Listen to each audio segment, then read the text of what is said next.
Seção 2. Do Supremo Tribunal Federal. Artigo 101. O Supremo Tribunal Federal compõe-se de 11 ministros escolhidos dentre cidadãos com mais de 35 e menos de 65 anos de idade, de notável saber jurídico e reputação ilibada. Parágrafo único. Os ministros do Supremo Tribunal Federal serão nomeados pelo Presidente da República depois de aprovada a escolha pela maioria absoluta do Senado Federal. Artigo 102. Compete ao Supremo Tribunal Federal, principalmente, a guarda da Constituição, cabendo-lhe: Artigo alterado pelas emendas constitucionais número 3 de 1993, número 22 de 1999, número 23 de 1999 e número 45 de 2004. Inciso 1. Processar e julgar originariamente: Alínea A. A ação direta de inconstitucionalidade de lei ou ato normativo federal ou estadual e a ação declaratória de constitucionalidade de lei ou ato normativo federal. Alínea B. Nas infrações penais comuns, o Presidente da República, o Vice-Presidente, os membros do Congresso Nacional, seus próprios ministros e o Procurador-Geral da República. Alínea C. Nas infrações penais comuns e nos crimes de responsabilidade, os ministros de Estado e os comandantes da Marinha, do Exército e da Aeronáutica, ressalvado o disposto no artigo 52, inciso 1, os membros dos tribunais superiores, os do Tribunal de Contas da União e os chefes de missão diplomática de caráter permanente. Alínea D. O habeas corpus, sendo paciente qualquer das pessoas referidas nas alíneas anteriores, o mandado de segurança e o habeas data, contra atos do Presidente da República, das mesas da Câmara dos Deputados e do Senado Federal, do Tribunal de Contas da União, do Procurador-Geral da República e do próprio Supremo Tribunal Federal. Alínea E. O litígio entre Estado estrangeiro ou organismo internacional e a União, o Estado, o Distrito Federal ou o território. Alínea F. As causas e os conflitos entre a União e os Estados, a União e o Distrito Federal ou entre uns e outros, inclusive as respectivas entidades da administração indireta. Alínea G. A extradição solicitada por Estado estrangeiro. Alínea H. Revogada.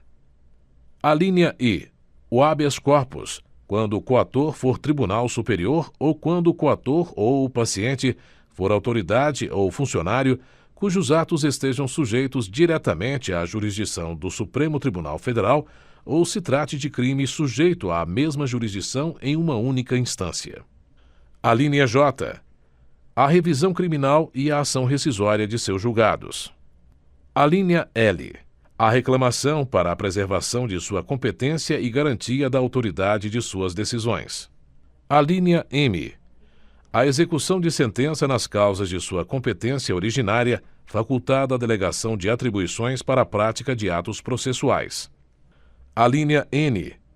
A ação em que todos os membros da magistratura sejam direta ou indiretamente interessados e aquela em que mais da metade dos membros do tribunal de origem estejam impedidos ou sejam direta ou indiretamente interessados. Alínea O.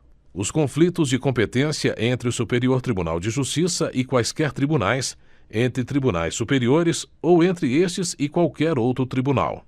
Alínea P. O pedido de medida cautelar das ações diretas de inconstitucionalidade. Alínea Q. O mandado de injunção, quando a elaboração da norma regulamentadora for atribuição do Presidente da República, do Congresso Nacional, da Câmara dos Deputados, do Senado Federal, da mesa de uma dessas casas legislativas, do Tribunal de Contas da União, de um dos tribunais superiores ou do próprio Supremo Tribunal Federal. Alínea R. As ações contra o Conselho Nacional de Justiça e contra o Conselho Nacional do Ministério Público. Inciso 2. Julgar em recurso ordinário. Alínea A. O habeas corpus, o mandado de segurança, o habeas data e o mandado de injunção decididos em única instância pelos tribunais superiores, se denegatória a decisão. Alínea B. O crime político. Inciso 3. Julgar, mediante recurso extraordinário, as causas decididas em única ou última instância, quando a decisão recorrida, Dois pontos. Alínea A. Contrariar dispositivo desta Constituição. Alínea B. Declarar a inconstitucionalidade de tratado ou lei federal. Alínea C. Julgar válida lei ou ato de governo local contestado em face desta Constituição. Alínea D. Julgar válida lei local contestada em face de lei federal. Parágrafo 1º. A arguição de descumprimento de preceito fundamental decorrente desta Constituição será apreciada pelo Supremo Tribunal Federal na forma da lei. Parágrafo 2º. As decisões definitivas de mérito proferidas pelo Supremo Tribunal Federal nas ações diretas de inconstitucionalidade e nas ações declaratórias de constitucionalidade produzirão eficácia contra todos e efeito vinculante relativamente aos demais órgãos do Poder Judiciário e à administração pública direta e indireta nas esferas federal, estadual e municipal. Parágrafo 3º. No recurso extraordinário, o recorrente deverá demonstrar a repercussão geral das questões constitucionais discutidas no caso, nos termos da lei, a fim de que o tribunal examine a admissão do recurso, somente podendo recusá-lo pela manifestação de 2/3 de seus membros. Artigo 103. Podem propor a ação direta de inconstitucionalidade e a ação declaratória de constitucionalidade. Dois pontos. Artigo alterado pelas emendas constitucionais número 3 de 1993 e número 45 de 2004. Inciso 1. O Presidente da República. Inciso 2. A Mesa do Senado Federal. Inciso 3. A Mesa da Câmara dos Deputados. Inciso 4. A Mesa de Assembleia Legislativa ou da Câmara Legislativa do Distrito Federal. Inciso 5. O Governador de Estado ou do Distrito Federal. Inciso 6. O Procurador-Geral da República. Inciso 7. O Conselho Federal da Ordem dos Advogados do Brasil. Inciso 8. Partido político com representação no Congresso Nacional. Inciso 9. Confederação sindical ou entidade de classe de âmbito nacional. Parágrafo 1º. O Procurador-Geral da República deverá ser previamente ouvido nas ações de inconstitucionalidade e em todos os processos de competência do Supremo Tribunal Federal. Parágrafo 2º. Declarada a inconstitucionalidade por omissão de medida para tornar efetiva norma constitucional, será dada ciência ao poder competente para a adoção das providências necessárias e, em se tratando de órgão administrativo, para fazê-lo em 30 dias. Parágrafo 3º. Quando o Supremo Tribunal Federal apreciar a inconstitucionalidade, em tese, de norma legal ou ato normativo, citará previamente o Advogado-Geral da União, que defenderá o ato ou o texto impugnado. Parágrafo 4º. Revogado. Artigo 103-A. O Supremo Tribunal Federal poderá, de ofício ou por provocação, mediante decisão de 2/3 dos seus membros, após reiteradas decisões sobre matéria constitucional, aprovar súmula que, a partir de sua publicação na imprensa oficial, terá efeito vinculante em relação aos demais órgãos do Poder Judiciário e à administração pública direta e indireta nas esferas federal, estadual e municipal, bem como proceder à sua revisão ou cancelamento na forma estabelecida em lei. Artigo acrescentado pela Emenda Constitucional número 45 de 2004. Parágrafo 1º.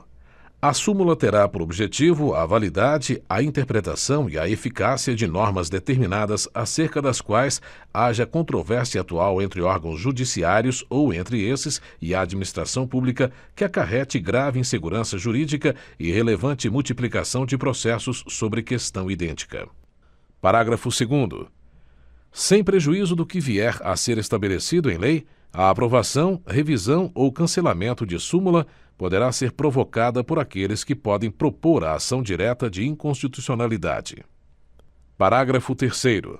Do ato administrativo ou decisão judicial que contrariar a súmula aplicável ou que indevidamente a aplicar, caberá reclamação ao Supremo Tribunal Federal que, julgando-a procedente, anulará o ato administrativo ou cassará a decisão judicial reclamada e determinará que outra seja proferida com ou sem a aplicação da súmula, conforme o caso. Artigo 103-B. O Conselho Nacional de Justiça compõe-se de 15 membros com mandato de 2 anos admitida uma recondução sendo, parênteses, artigo alterado pelas emendas constitucionais número 45 de 2004 e 61 de 2009, fecha parênteses. Inciso 1. O presidente do Supremo Tribunal Federal. Inciso 2. Um ministro do Superior Tribunal de Justiça, indicado pelo respectivo tribunal. Inciso 3. Um ministro do Tribunal Superior do Trabalho, indicado pelo respectivo tribunal. Inciso 4. Um desembargador de Tribunal de Justiça, indicado pelo Supremo Tribunal Federal. Inciso 5. Um juiz estadual, indicado pelo Supremo Tribunal Federal. Inciso 6. Um juiz de Tribunal Regional Federal, indicado pelo Superior Tribunal de Justiça. Inciso 7. Um juiz federal, indicado pelo Superior Tribunal de Justiça. Inciso 8. Um juiz de Tribunal Regional do Trabalho, indicado pelo Tribunal Superior do Trabalho. Inciso 9. Um juiz do trabalho, indicado pelo Tribunal Superior do Trabalho. Inciso 10. Um membro do Ministério Público da União, indicado pelo Procurador-Geral da República. Inciso 11. Um membro do Ministério Público Estadual, escolhido pelo Procurador-Geral da República dentre os nomes indicados pelo órgão competente de cada instituição estadual. Inciso 12. 2 advogados indicados pelo Conselho Federal da Ordem dos Advogados do Brasil. Inciso 13. 2 cidadãos de notável saber jurídico e reputação ilibada, indicados um pela Câmara dos Deputados e outro pelo Senado Federal. Parágrafo 1º. O Conselho será presidido pelo presidente do Supremo Tribunal Federal e, nas suas ausências e impedimentos, pelo vice-presidente do Supremo Tribunal Federal. Parágrafo 2º. Os demais membros do Conselho serão nomeados pelo Presidente da República depois de aprovada a escolha pela maioria absoluta do Senado Federal. Parágrafo 3º. Não efetuadas no prazo legal, as indicações previstas neste artigo, caberá a escolha ao Supremo Tribunal Federal. Parágrafo 4º. Compete ao Conselho o controle da atuação administrativa e financeira do Poder Judiciário e do cumprimento dos deveres funcionais dos juízes, cabendo-lhe, além de outras atribuições que lhe forem conferidas pelo Estatuto da Magistratura. Inciso 1. Zelar pela autonomia do Poder Judiciário e pelo cumprimento do Estatuto da Magistratura, podendo expedir atos regulamentares no âmbito de sua competência ou recomendar providências. Inciso 2. Zelar pela observância do artigo 37 e apreciar, de ofício ou mediante provocação, a legalidade dos atos administrativos praticados por membros ou órgãos do Poder Judiciário, podendo desconstituí-los, revê-los ou fixar prazo para que se adotem as providências necessárias ao exato cumprimento da lei, sem prejuízo da competência do Tribunal de Contas da União. Inciso 3.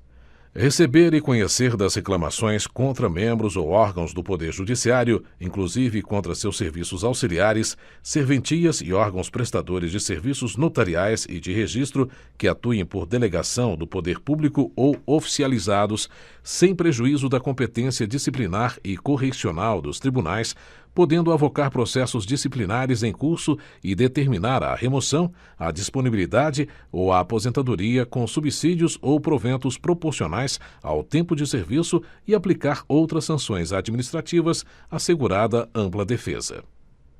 Inciso 4. Representar ao Ministério Público no caso de crime contra a administração pública ou de abuso de autoridade. Inciso 5. Rever, de ofício ou mediante provocação, os processos disciplinares de juízes e membros de tribunais julgados há menos de 1 ano. Inciso 6. Elaborar semestralmente relatório estatístico sobre processos e sentenças prolatadas por unidade da Federação nos diferentes órgãos do Poder Judiciário. Inciso 7. Elaborar relatório anual propondo as providências que julgar necessárias sobre a situação do Poder Judiciário no país e as atividades do Conselho, o qual deve integrar mensagem do presidente do Supremo Tribunal Federal a ser remetida ao Congresso Nacional por ocasião da abertura da sessão legislativa.